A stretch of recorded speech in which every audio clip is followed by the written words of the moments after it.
नमस्कार दोस्तों, आज हम एक ऐसे विषय पर बात करने वाले हैं जो सदियों से इंसानों को आकर्षित करता आया है। चमकदार, कीमती और प्रतिष्ठा का प्रतीक सोना और चांदी। आपने इन्हें गहनों में देखा होगा, निवेश के रूप में खरीदा होगा, शादी ब्याह में इस्तेमाल होते देखा होगा। लेकिन क्या आपने कभी सोचा है कि यह सोना और चांदी आखिर बनती कैसे है? क्या यह सीधे जमीन से गहने के रूप में निकलती है या इसके पीछे एक लंबी और रोमांचक यात्रा छुपी होती है?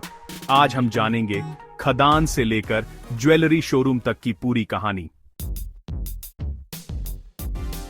सबसे पहले समझते हैं कि सोना और चांदी धरती में कैसे मिलते हैं। सोना और चांदी प्राकृतिक रूप से खनिज के रूप में धरती की परतों में पाए जाते हैं। ये अक्सर चट्टानों के भीतर बहुत छोटे छोटे कणों के रूप में मौजूद होते हैं। सोना आमतौर पर क्वार्ट्ज चट्टानों में मिलता है, जबकि चांदी अक्सर सीसा, जस्ता और तांबे के अयस्क के साथ पाई जाती है। करोड़ों साल पहले ज्वालामुखीय गतिविधियों और भूगर्भीय हलचलों के कारण ये धातुएं धरती की परतों में जमा हो गईं।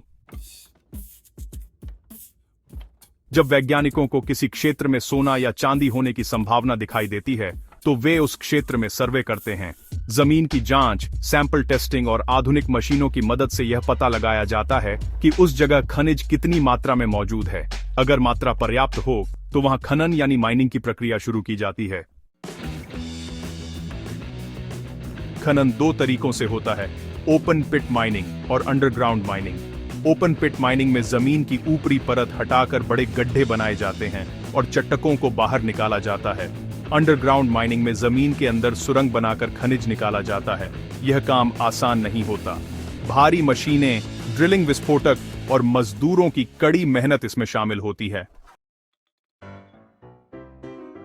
जब चट्टानें बाहर निकाली जाती हैं, तो उनमें सोना या चांदी बहुत कम मात्रा में मौजूद होता है। अब अगला चरण होता है क्रशिंग और प्रोसेसिंग।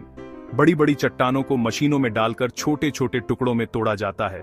फिर इन्हें और बारीक पाउडर में बदला जाता है ताकि धातु को अलग किया जा सके। सोने को अलग करने के लिए अक्सर साइनाइड प्रक्रिया का इस्तेमाल किया जाता है। इसमें पिसी हुई चट्टान को रसायनों के साथ मिलाया जाता है, जिससे सोना घुलकर अलग हो जाता है। बाद में रासायनिक प्रक्रिया के जरिए सोना वापस ठोस रूप में प्राप्त किया जाता है। चांदी के लिए भी अलग अलग रिफाइनिंग तकनीकें अपनाई जाती हैं। अब जो सोना या चांदी निकलती है, वह पूरी तरह शुद्ध नहीं होती। उसमें अन्य धातुओं की मिलावट हो सकती है, इसलिए इसे रिफाइनरी में भेजा जाता है। रिफाइनरी में उच्च तापमान पर पिघलाकर अशुद्धियां हटाई जाती हैं। सोने को 24 कैरेट शुद्धता तक लाया जाता है। 24 कैरेट का मतलब है लगभग 99.9% शुद्ध सोना। लेकिन क्या 24 कैरेट सोने से गहने बनाए जा सकते हैं?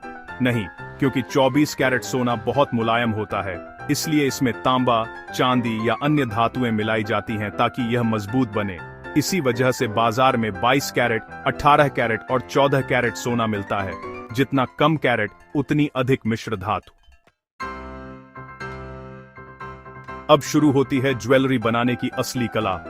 रिफाइंड सोना या चांदी बार या बिस्किट के रूप में ज्वेलरी निर्माताओं के पास पहुंचता है। सबसे पहले धातु को भट्ठी में पिघलाया जाता है। पिघली हुई धातु को सांचे में डालकर अलग अलग आकार दिए जाते हैं। कभी तार बनाए जाते हैं, कभी पतली चादरें, तो कभी छोटे छोटे दाने। इसके बाद कारीगरों का हुनर काम करता है।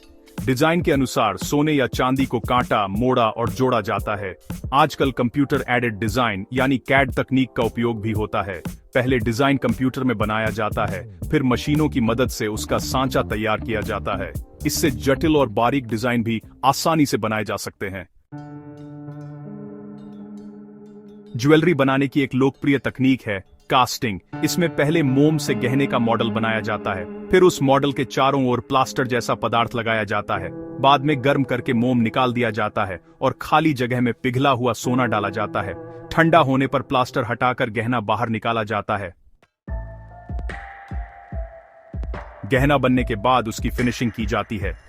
फाइलिंग, पॉलिशिंग और बफिंग से उसे चमकदार बनाया जाता है। अगर गहने में हीरे या अन्य रत्न लगाने हैं, तो जेम सेटिंग की प्रक्रिया होती है। इसमें बेहद सावधानी और कौशल की जरूरत होती है। चांदी के गहनों में अक्सर ऑक्सीडाइज फिनिश भी दी जाती है ताकि डिजाइन उभर कर दिखाई दे। सोने के गहनों में मीनाकारी, कुंदन, जड़ाऊ और फिलिग्री जैसे पारंपरिक शिल्प भी किए जाते हैं। भारत में जयपुर, सूरत, कोलकाता और मुंबई जैसे शहर ज्वेलरी निर्माण के बड़े केंद्र माने जाते हैं। जब गहना पूरी तरह तैयार हो जाता है तो उसकी शुद्धता की जांच की जाती है।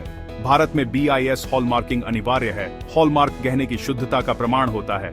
इससे ग्राहक को भरोसा मिलता है कि वह सही गुणवत्ता का सोना खरीद रहा है।